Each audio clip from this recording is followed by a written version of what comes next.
The first question from Kannan Srinivasan. Please identify the organization that you're from, and so that Vishnu can answer you with your name. Thank you so much. Yeah, good afternoon, Vishnu. This is Kannan from Brave Sports. So, congratulations that you will be representing India. Very simple, straight question. You were there in Tokyo and you were there in Paris. Could you just explain the difference between then and now, this 3-year journey? And have you become a more mature athlete? And there was the COVID pandemic in Tokyo, and now it's a free environment. Just want your thoughts, and that's it. Thank you very much. Hi, Kanan. Good morning. First of all, thank you for having me. Yeah, it's definitely a little bit different because COVID changed the Tokyo Olympics because it was more kind of isolated, and definitely there was some positives, some negatives. But overall, it actually helped me to grow as an athlete and also mature as a person because anything can happen in such a short period. That's what made me realize that, okay, just have to keep being in the present and just focus on daily basis and just keep following the routine, and that will lead to good things. And hope is all we can do, and just keep moving forward. And definitely Tokyo has been a special one because, of course, it's my first Olympics, and after that I was always targeting, okay, I want to qualify in the first region, and I think I did a good job qualifying in second in Australia, which was really nice in the tough conditions in long racing, very hard on physical body, and it was just fun to be able to do that in that stage, and I'm very proud of that. And leading to Paris, I have more time to train, and I've been training in Marseille, where our Olympic venue is. So it's been going so far very well, and I'm learning about the conditions, the venue. So definitely, yes, I'm growing as an athlete and as a person with my coaches and my family helping me for sure. Thank you, Vishnu. Taruka, please. Hello, Vishnu. Thank you, sir. And obviously, some of the things I wanted to ask, sir already asked. I'm from DG Sports social media, by the way. So my question to you is, obviously this is going to be your second Olympic. You're already there training, etc. What is a day looks like there? If you can just elaborate, including your diet, etc. Yeah. So basically, every other sport has a very scheduled kind of routine because there's no nature in play, as our sport includes a bit of nature. And as we have to sail, and it's according to the wind, according to, let's say, rain or everything. So it regards to that. But anyways, if it's a normal day, we have good winds. It's basically, I wake up at 6:30, do my gym before 8, because then it becomes like it's a lot of people in gym, so it's rush hour. So do that before that, and then have a nice healthy meal. Normally I eat oats, porridge. That's my first breakfast, and then second I make 6 eggs and eat those.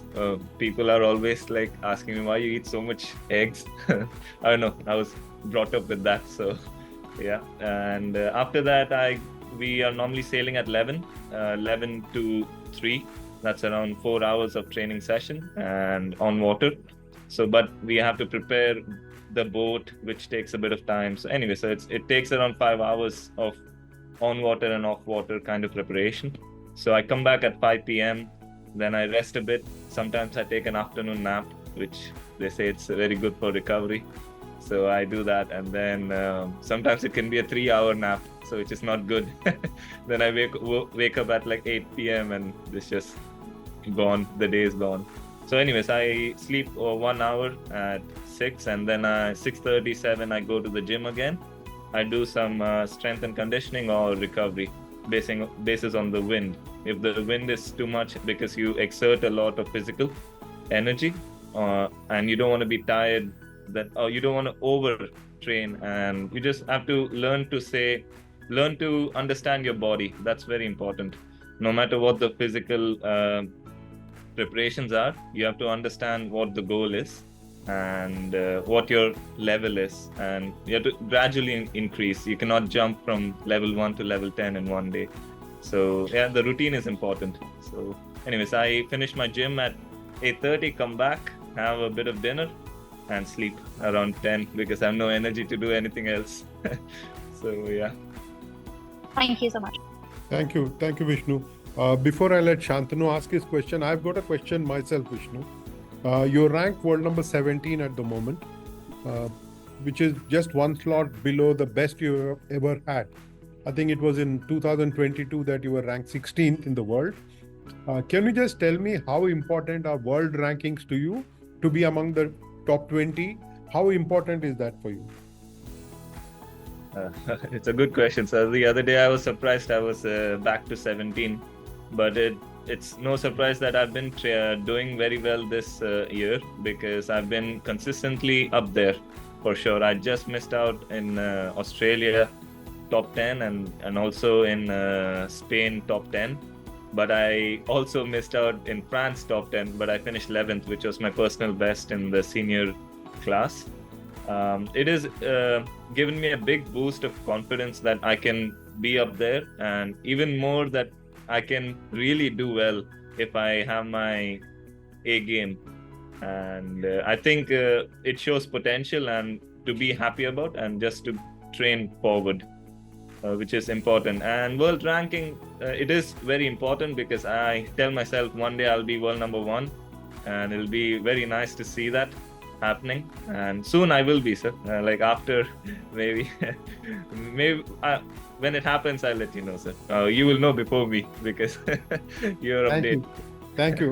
Wish you the very best. Shantanu, please identify your own organization for Vishnu's benefit. Hi Vishnu, this is Shantanu from Hindustan Times. Vishnu, just a quick observation before I ask my question. This is a very interesting wall behind you. So I'd like you to comment on that. It says, yes, we will. So your thoughts on that? And the question actually is, you have been training in at the Paris Olympics venue, as you said. So how beneficial or how important is that? And who are the other international athletes that are training with you? Are there other Olympic bound sailors there with you? What is the learning exchange like? Thank you. Hi, Shantanu. Thank you for the question. Yes, the home is decorated by my dad himself because I'm never here. So everything that you see is done by himself. And he's quite creative with it, and he's also very passionate about everything that I do, or myself and my sister we do together. Because that Olympic medal, yes, we will, is basically us as a family going towards the goal, and us in the sense India, because I'm not supported just by my family. I'm supported by a whole nation, starting from Army Yachting Node to Tops and Sai. Everybody supports me, so that's a big, I cannot do it by myself, no way. So I'm also very lucky to be able to have such lovely parents who support me all the time. Regarding the Olympic training, I've been lucky to be able to train in the Olympic waters, and also lucky to have such good training partners who've actually won Olympic medals. I'm actually currently training with the Cypriot and Croatian, who've been in the world top 5 for many years. Cypriot has won, his name's Pavlos Kontidis. He's won a silver Olympic medalist in London 2012, sorry. And the Croatian I'm training with is a double Olympic medalist, Tonci Stepanovic. He's 2016 and 2020 silver medalist. So it's quite a solid group. As I say, I am in the army, but I've never been in the war. But when I'm sailing on water with these guys, it feels like I'm on war every day because the intensity is super high and my heart rate never goes below 150. It might look from outside like we don't really work so much, but the tension is quite high and it's always running. So it's quite fun to be there. I like the pressure, so it's nice. Thank you, Vishnu. Tanya, please, can you also identify your organization for all of us? Hi Vishnu, hope you're doing well. My name is Tanya. I'm from Scroll, the field, and my question is about your qualification. So, could you just talk us through the preparation that you went through in achieving the qualification and your general mindset before that first milestone was achieved? Hi, Tanya. Thank you for again having me, and hope you're having a good day as well, wherever you are. Yes, the qualification was the first step after the main season, and first qualification for me was Asian Games, which I narrowly missed. I finished bronze medal, and I was just 4 points away, and that hurt a little bit because I was going very strong into Asian Games, and I had the mindset to win a gold medal, even though it's sailing, so anything can happen. And I'm happy with what I received, and it always brings me more hungry. Like the next time I'm there, I'm definitely gonna be for gold, and it just keeps me motivated. And the next qualification after Asian Games was World Championships in Netherlands. So I had to be the top 16 nation, but I finished. It was looking good until day 6, and I had a bad day, one bad day at the end, and it kind of messed me up with the performance, and the position dropped. I finished 38th, which I was 23rd nation. So still close. Again, the close ones are which hurts the most because you're always like just touching the target and you're not like there. But it's also good motivation if you take it in a positive way. And I mostly take it in a positive way because I've always been thrown down, and I always want to get up. So it's a nice thing for me to do that. And after World Championships, we had Asian Sailing Championships in December in Thailand, which I was hoping that I would qualify there. But unfortunately, I finished 4th, which was my worst result in Asia. And the top 2 nations were qualifying. There were lots of other reasons that I was not able to focus. But at the same time, in my head, it kind of sounds crazy. But at that time, I was hoping that I wouldn't qualify in Thailand because it's a continental qualifier. And I would want to qualify in World Championships because that's a higher difficulty level. So I don't know, I was crazy when I was speaking with my psychologist, and she's like, oh man, you're putting all the pressure in one regatta. So I said, I don't know, my brain just wants this. So anyways, I didn't qualify, and which was okay. And we had January, we had World Championships in Australia, and it just kind of motivated me, and I was in the zone. And I just did well there. I was the best Asian there as well, and it just kind of boosted me. I was also next to my mentor and my training partner, Paulos Contides. So I was always in constant questioning him, like, okay, this is the situation, what should I do now? And I'm always interrogating him. Like, I'm just asking questions nonstop, like, because I want to win and I want to become a better sailor. So yeah, that's kind of basically that's how I qualified. And even after I qualified, I didn't feel much. I don't know. I just like, oh, it was supposed to happen. That kind of feeling. So yeah, maybe I'll feel better when I have an Olympic medal. Yeah. Thank you, Vishnu. Abhiruchi? Hi Vishnu, this is Abhiruchi. I am from Kiel now. So I just wanted to know, like, as you're gearing up for the second Olympic Games of yours, do you feel any additional pressure, or are you more confident this time around, like due to increased exposure, having competed previously at the Tokyo? Thank you for the question again. To be honest, I've always been pressurized from my childhood because as a sailor, we are not really recognized as much, and also not many people know about it, so it's kind of hard to put it out there. So I always wanted to kind of be the pioneer to like bring it out in an international stage by winning medals. There's no other way to there's no other better way to put it out there than winning medals, right? So yeah, like everybody wants me to win a medal, which is always nice because that means they have the faith in me, and I just have to believe in myself as well to do that. And which is kind of positive because I always like the way they want me to achieve this, and no matter what, so they're always helping me. I like pressure. As Billie Jean King says, pressure is a privilege. So I really like pressure because that's when I am in the zone. So it kind of helps me to do well when I'm in pressure. So yeah. Thank you so much, Vishnu. Kalyani, please.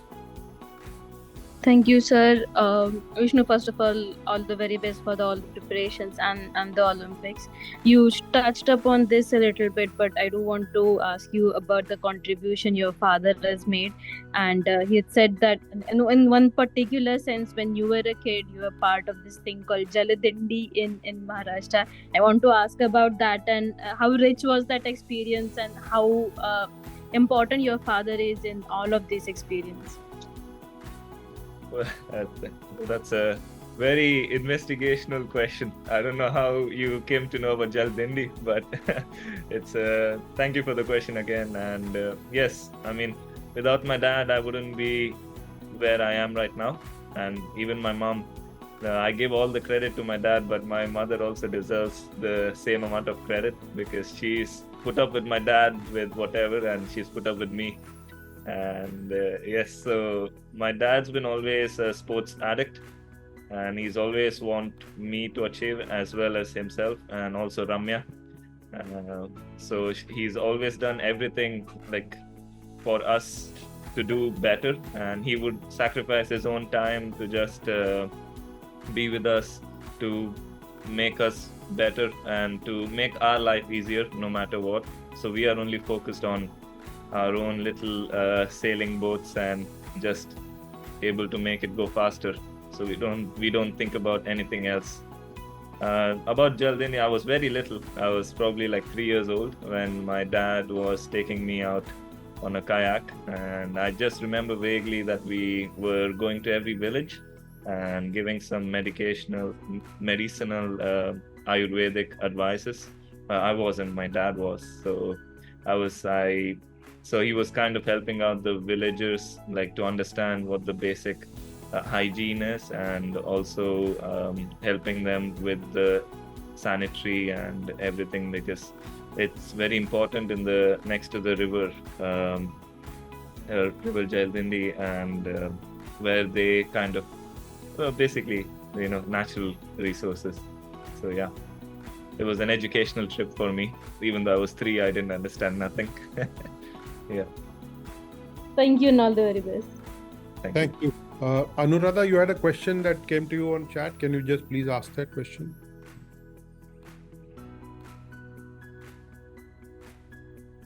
Sure, sir.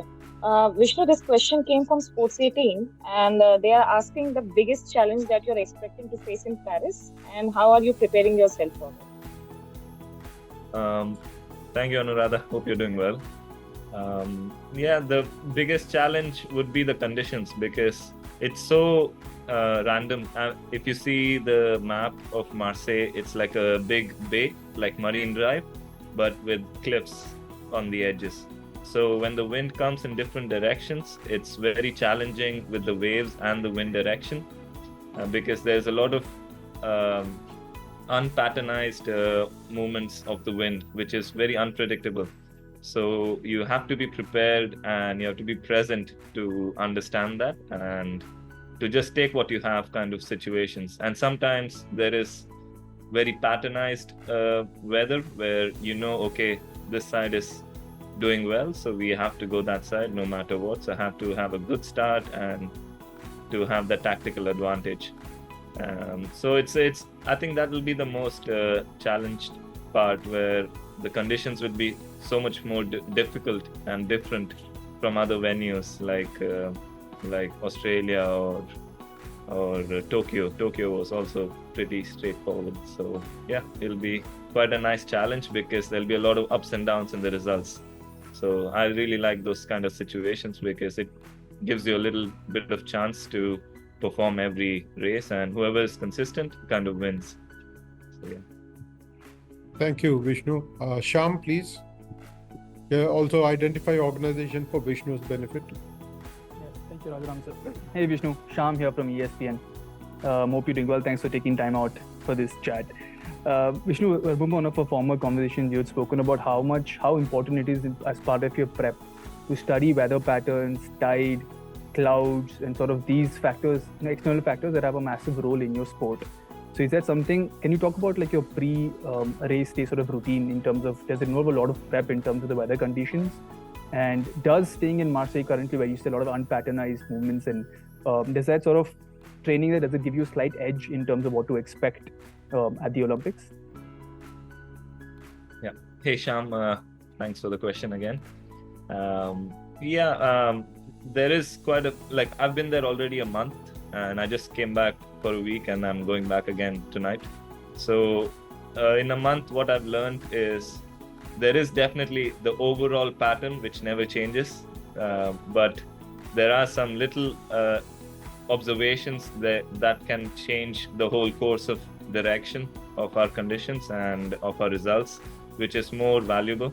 And that's what my coach is doing, because he monitors those little movements and little wind shifts, we call it, and the movement of that kind of weather forecast is very important. And there are some kind of strong breezes that come. Right now, what we have in Marseille, we have around 60 knots of wind, which we don't really sail in, because the maximum we can race is 30 knots.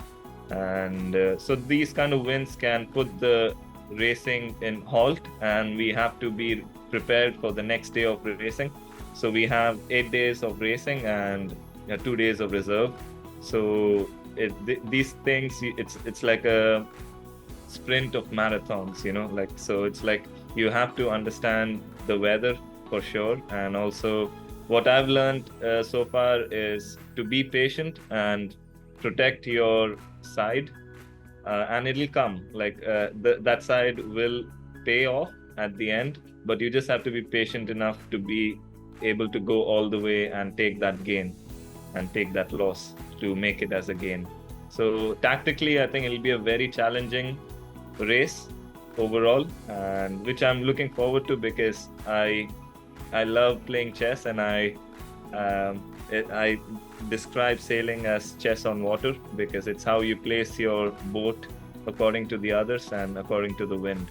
So it'll be quite interesting, and I'm quite excited for that. Thank you.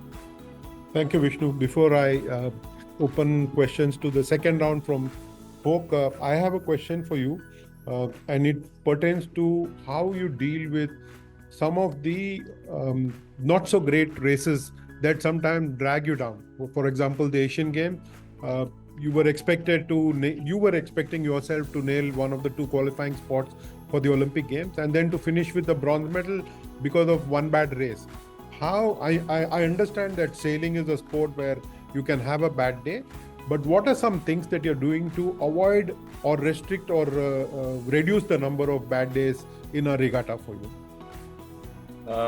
There is definitely that's a good question, sir. You know me well. That's for sure.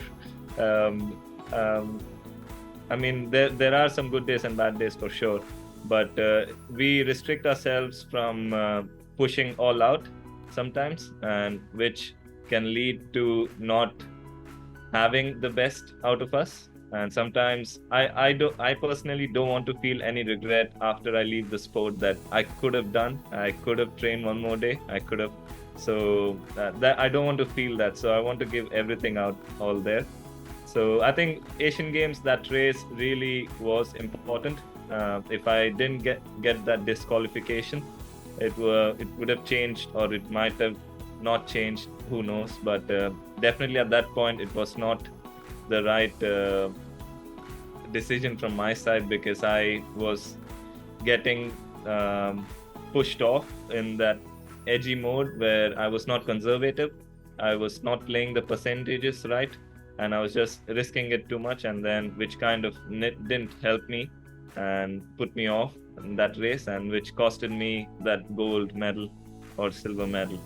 And that kind of hurts a little bit. But then, of course, during that time, I was watching them race and I was not racing, and I was constantly thinking about my mistake, and you spiral up very quickly. So I just told myself at some point, I actually jumped in the water to clear my head, and then came back. And I was like, okay, that's it. This is race one.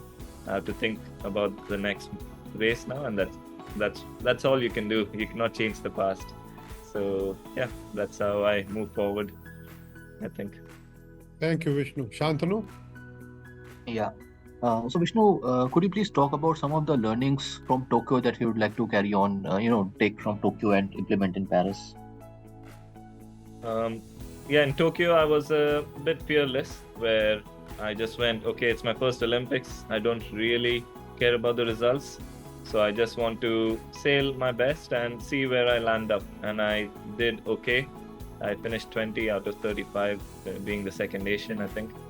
And that fearlessness kind of taught me, like, okay, you can perform much better by not putting yourself underneath some of the veteran sailors. So you really have to push that level of comfort where you can do your best. And that's what I think improved this season as well, because I was more confident and I was more kind of fighter mentality, where I really wanted to beat these guys before they quit. So that kind of mentality. So I'm looking forward to Paris in this mentality where everything is good, my physical fitness is going well, my weight is correct, and I know the place where we are sailing. So like those things kind of click in, and you're as if like it's in your consciousness that you're sailing in your backyard, So I feel like it will be a nice Olympic Games regardless of the results, and hopefully it's a good one.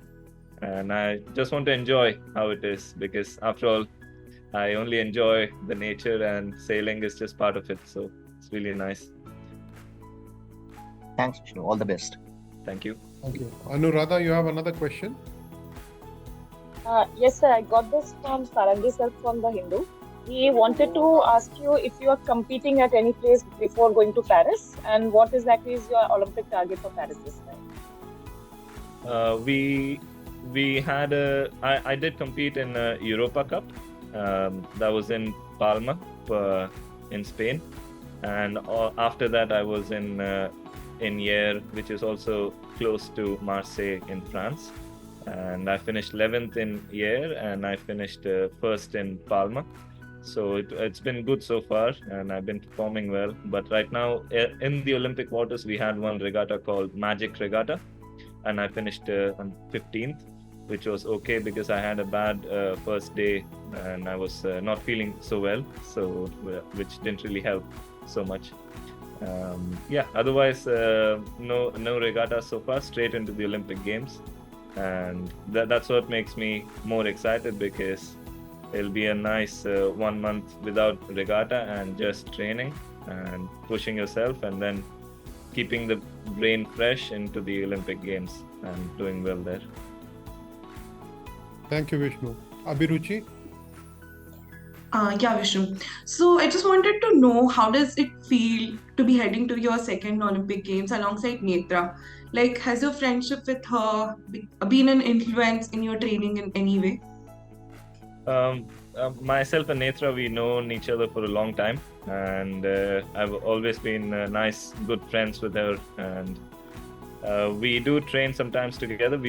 We were training in Malta for a long time before the Tokyo Olympics together, but after that she went to Gran Canary Islands, and I stayed in Malta, and then I trained in Valencia, and when I changed my coach.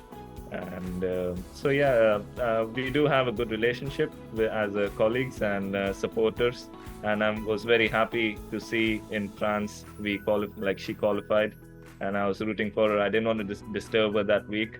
I was just following the results, and I was just seeing her here and there, but I wanted to give her some space and just let her do her job, and she did well.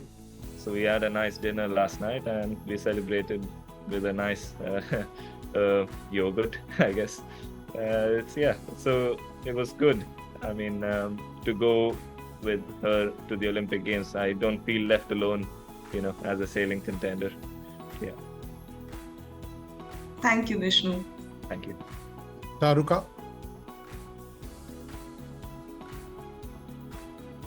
Yes.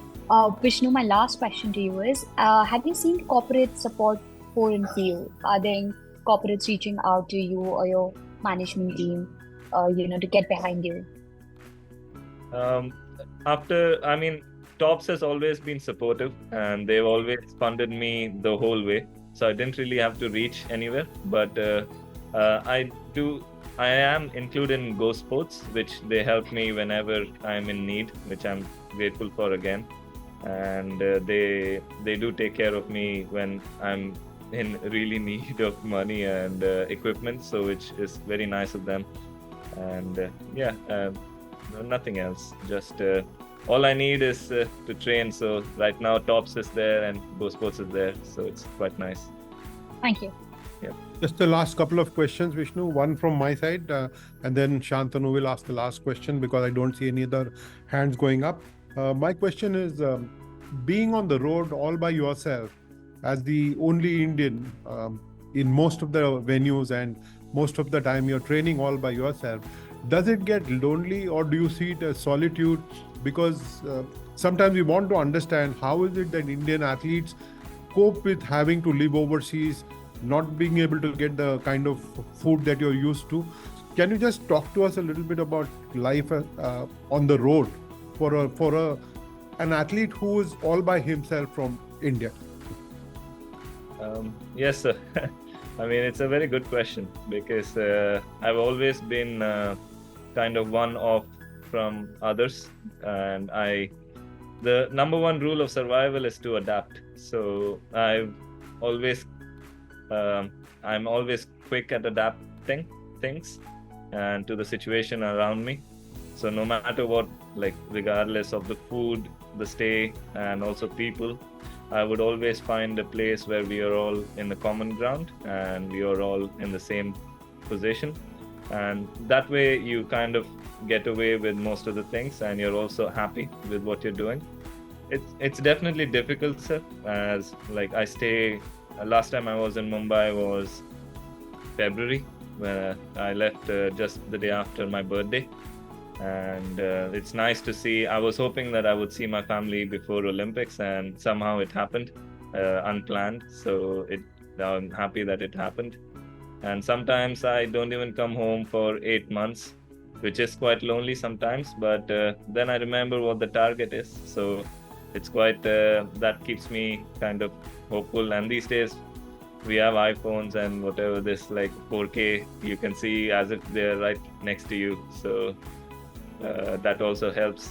But yes, it does feel lonely sometimes, because I also miss my school friends, because after school I never really had any of those kind of friends where I do have friends, but it's just more competitive friends. You don't really connect that well as you are connected to your school friends. So that kind of definitely, how do you say, you feel bad about sometimes. But also, these are the things you kind of deal with as a sportsman, as an athlete. So I understand that these are not sacrifices. I wouldn't say these are sacrifices. People are homeless and they're struggling for the next meal. Those are the real people who are actually struggling and sacrificing everything to just put the next meal. So this is comparatively nothing what I do. And I have good company around me, and I keep them positive, and they keep me positive, from coaches to my training partners who are. The good thing about being alone is that I learn to be independent, and I learn to be able to do everything by myself. From cooking, I enjoy cooking and I love cooking, even though I don't cook much Indian because it takes so much time. I'll spend all my time in the kitchen like my mother. So it won't be nice. So anyways, I do a lot of European food, and I do love. Thank you, Vishnu. Before I let Shantanu ask his next question, a request to all the colleagues here from the media, if you can just mention that this interaction was facilitated by the Sports Authority of India, the Indian Olympic Association, and the Yachting Association of India, we will be most grateful. Shantanu, go ahead, please. Yeah, sure. So Vishnu, just wanted to understand the relationship you share with your Croatian coach. I hope you are still training with him, and what's he like as a person, and what kind of inputs has he given you? His name's Milan. So he's one of the toughest coaches I've ever met, because when we are on water and when we are like off water, we are always. So he has a theory that we should be always having a competitive mindset, and if somebody's walking in front of you, we have to overtake them. That's the kind of mindset I have to implement. That's what he's trying to make me implement, which is helping me because I'm more competitive, and we actually compete against each other in everything, like from cooking to walking to like basically everything, and which is good. It's a healthy relationship. He's like a little kid. Sometimes I have to take care of him. It's nice as well, but he's a funny guy. And overall, he's just a super nice guy. He helps me with everything. He's a good coach. He's very well respected around the fleet. So I'm lucky to have him. Thank you.